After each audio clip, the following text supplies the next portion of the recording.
Salut à tous et bienvenue pour cet essai de la lampe Orcatorch WR10.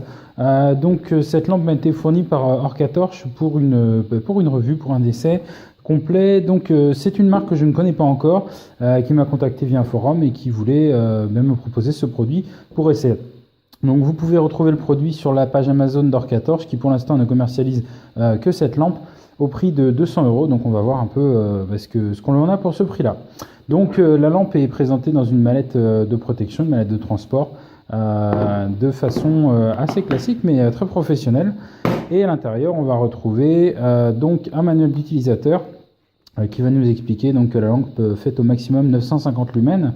On retrouve ici une présentation assez classique, un peu à la manière de Light également, qui va nous expliquer en chinois puis en anglais que la lampe peut être utilisée sur le mode turbo 950 lumens, élevé 350 lumens, moyen 50 lumens et faible 2 lumens. Il y a également un mode stroboscopique de 950 lumens et un mode SOS également. L'autonomie maximum mode turbo est de 2h40, donc c'est assez énorme à ce niveau de luminosité. On verra par la suite pourquoi. Orcatorch nous fournit également une carte de garantie, je suppose à retourner pour pouvoir bénéficier de la garantie. Et voilà, donc on va retrouver parmi les accessoires un adaptateur de 18-650 vers 26-650. Donc vous l'aurez compris, cette lampe fonctionne avec un accu 26-650 d'origine, mais vous pouvez adapter vos propres accus un petit peu plus compacts si vous le souhaitez. On va retrouver également un adaptateur secteur au format français, pas d'adaptateur pour modifier le type de fiche. Ici on a un adaptateur français directement, donc c'est notable, qui nous fournit 12 volts sous 1 ampère, donc c'est très standard, et puis le jack au bout est également standard. Voilà, on va également avoir un adaptateur allume-cigare avec le même type d'embout, donc pour pouvoir recharger la lampe dans la voiture. Et enfin une petite pochette avec des joints toriques de remplacement si vous veniez abîmer ceux d'origine.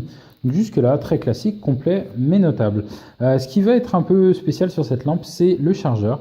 Il n'y a pas d'astuce, hein. Le chargeur n'a absolument pas de connecteur pour recharger la lampe.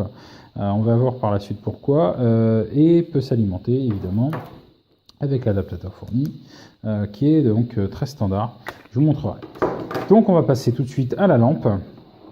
Donc cette lampe est d'un format assez compact, elle tient quand même bien dans la main. On a un tube qui est assez gros parce que la lampe emploie un accu 26-650.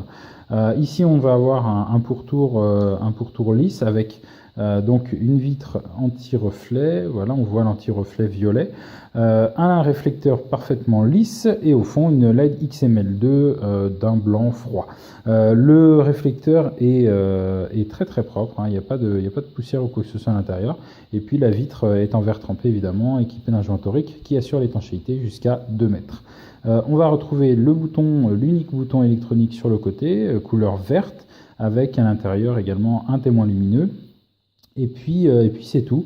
Au niveau de ce corps, on va retrouver après une partie en aluminium anodisé. Donc le tout est très bien fini, d'un poids assez conséquent également.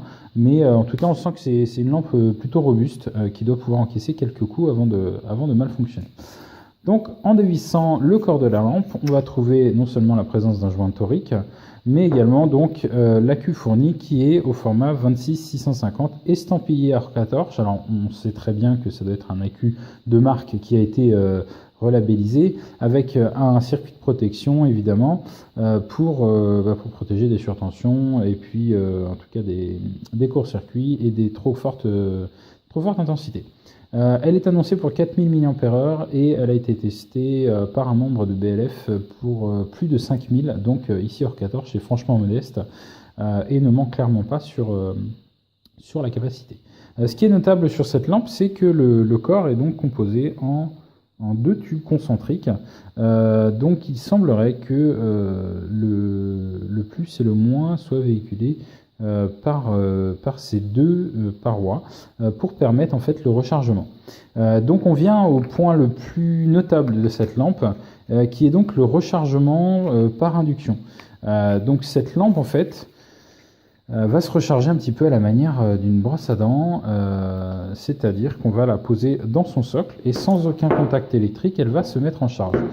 Donc je vais brancher le chargeur et vous montrer ça tout de suite. Voilà, donc pour la partie rechargement de cette lampe, j'ai branché donc le chargeur sur le secteur et je vais donc placer ma lampe en fait dans le chargeur. On va voir un peu ce qui se passe.